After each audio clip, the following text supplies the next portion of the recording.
경제 신문을 읽어줘 21년 9월 20일부터 10월 1일까지 시작하겠습니다. 목차는 부동산, 경제금융, 주식, 종합면.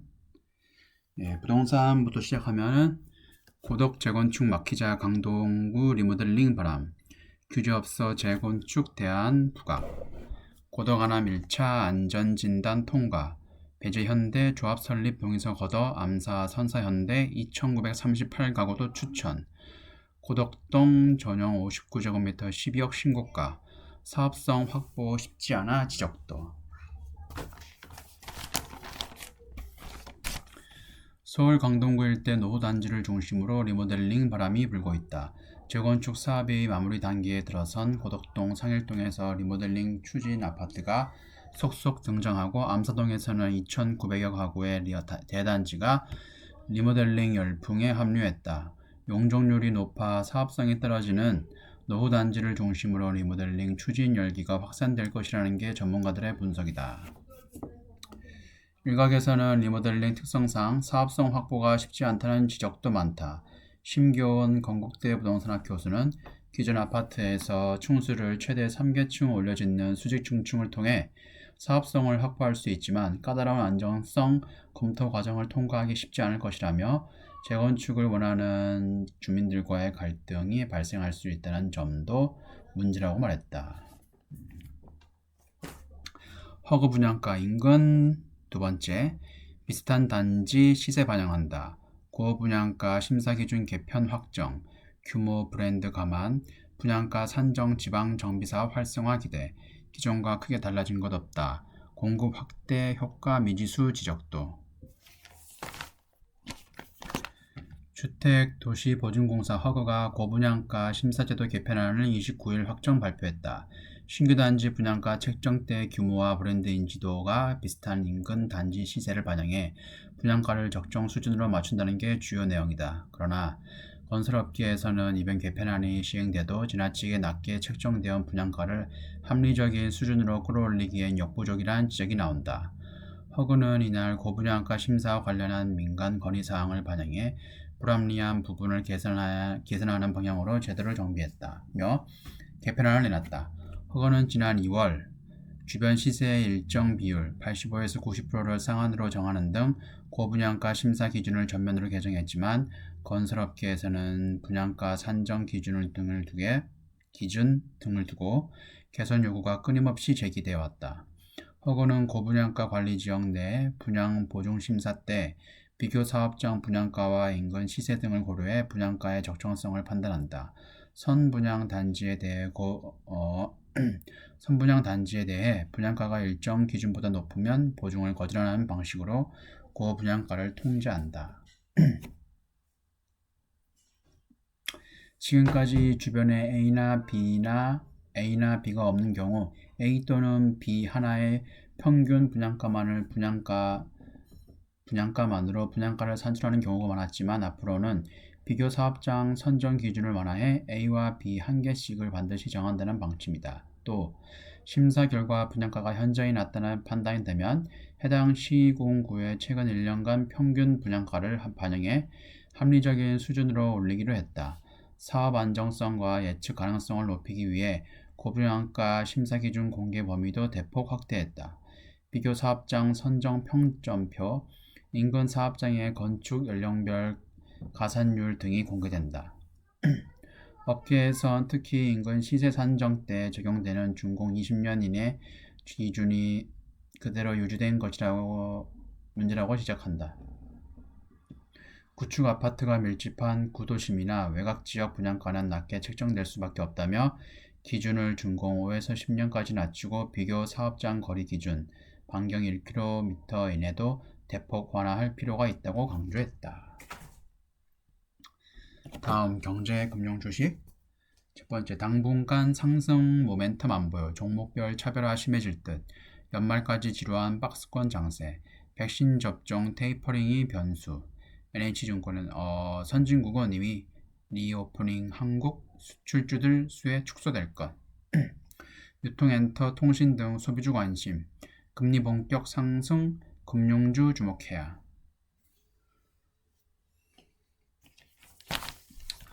오징어 게임이 아주 난리가 났죠. 반도체 피크아웃, 고점 평가 우려, 빅테크 규제, 헝다 쇼크까지 과속 방지턱에 걸린 국내 증시가 박스권에 갇혀 있다. 추석 연휴 후 연말까지 이 흐름이 이어질 것이라는 게 국내 증시 전문가들의 전망이다. 이들은 올해 안으로 주가가 전고점 3,305를 뚫지 못할 것으로 내다봤다. 이에 따라 주식 비중을 줄여야 한다는 우려의 목소리가 나왔다. 다른 한쪽에서는 연말기에 기회가 찾아올 것이라는 의견이 맞섰다. 전문가 6인에게 추석 이후 국내 증시 전망을 물어봤다. 추석을 앞두고 슈퍼개미 일부가 보유 주식 대부분을 현금화하기 시작했다. 100억 원대 주식을 굴리고 있는 개인 투자자 A씨는 연말까지 주식 매력도가 높지 않다며 리스크를 줄여야 할 때라고 판단해 주식을 팔았다. 개미들이 많이 보유하고 있는 삼성전자와 SK하이닉스, 네이버 카카오에 대한 의견은 분분했다. 규제 쇼크로 추락한 네이버, 카카오 등 대형 플랫폼주에 대해선 장기적으로 긍정적이라고 평가했다.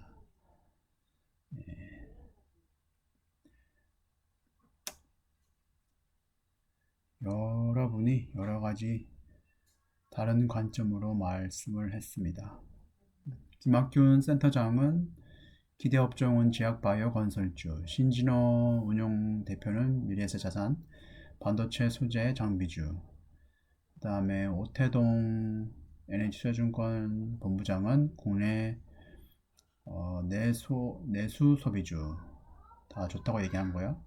이채원 라이프자산운용 이사회 의장은 리오프닝 관련주, DS자산운용 주식운용본부장 이한영은 리오프닝 관련주, 조익재 하이투자증권 전문위원은 에너지금융주를 좋다고 봤습니다.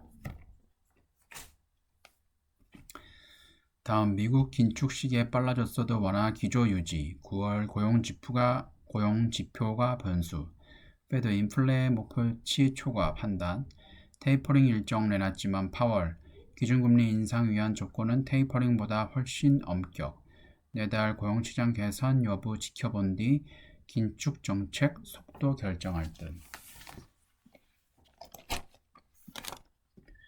미 중앙은행이 20일 테이퍼링 일정을 시장 예상보다 앞당긴 것은 물가 상승 압박이 크다고 판단해서다. 이 때문에 연방공개시장위원회 FOMC 위원회 절반이 내년에 금리를 올려야 한다고 주장했다. 하지만 제롬 파월 페드 의장은 금리 인상 조건이 아직 충족되지 않았다며 기존의 완화적 정책 기조를 이어갈 것을 밝혔다. 시장에서는 9월 고용지표 개선 여부가 페드 긴축 정책의 속도를 결정할 것으로 보고 있다. 지속적 물가 상승의 테이퍼링 척수. 이날 나온 FOMC 성명서에서는 지난 7월 성명서에 들어갔던 인플레이션이 대체로 일시적인 요인을 반영해 상승 중이라는 표현이 빠졌다. 그 대신 물가 상승률이 높은 상태라는 문구가 들어갔다. 인플레이션이 지속적으로 진행돼 페드 목표치를 넘어섰다는 점을 간접적으로 인정한 것이다. 제롬 파월이 인플레이션이 잠정적으로 내년 하반기까지 생길 수 있다고 얘기를 했습니다. 페드가 올해 미국의 개인 소비 지출 상승률 전망치를 종전의 3.4%에서 4.2%로 대폭 높인 것도 같은 맥락이다. 다만 테이퍼링과 금리 인상 여건은 달라. 물가 상승 압력이 커지자 금리를 올려야 한다는 주장하는 FOMC 위원도 많아졌다. 실제 페드는 올해 미국 경제 성장률 전망치를 대폭 낮췄다. 6월 FOMC 때 올해 7% 성장을 할 것으로 내다봤으나 이번에 5.9%로 1.1% 내렸다. 다음 달 초 나올 9월 일자리 지표가 7월 수준으로 좋아지고 이후 고용 지표가 계속 개선되면 테이퍼링 종료 뒤 금리 인상 시기가 당겨질 수 있다. 테이퍼링을 거쳐 금리 인상이 이루어지면 코로나19 사태 이후 금융 완화 정책의 시대가 막을 내리고 통화 정책의 방향 전환이 이루어지는 셈이다. 다음 세 번째, 시장 색깔이 바뀐다. 가치 위주로 대피하라. 금리 인상기 달라진 투자 전략, 인플레 우려로 미국 국채금리 급등, 연초와 달리 성장주에 불리한 흐름, PBR 1배 미만 저평가 종목은 DGB, BNK 등 지방은행주 주명. 유망, 원자재 값 상승에 GS 가스공사 눈길.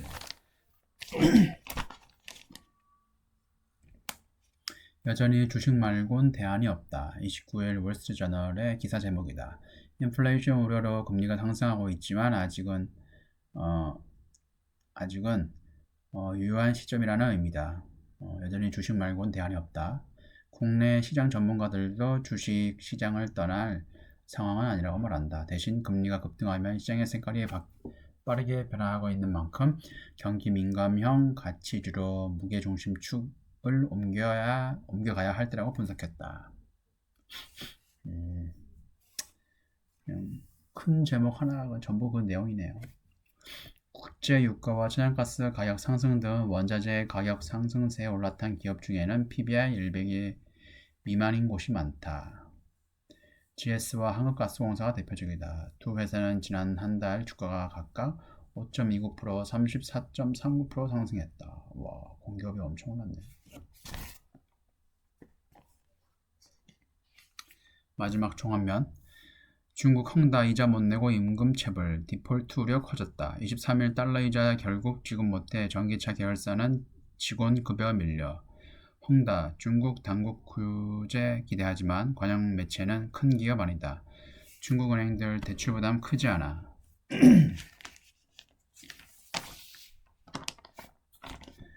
파산 위기에 몰린 중국 2위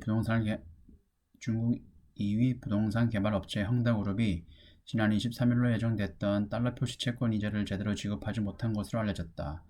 헝다가 지급 여부에 대해 침묵을 지키면서 글로벌 투자자들의 혼란이 커지고 있다. 헝다그룹의 몰락 원인 중 하나로 꼽히는 전기자동차 계열사는 임직원들에게 임금을 체불한 것으로 나타났다.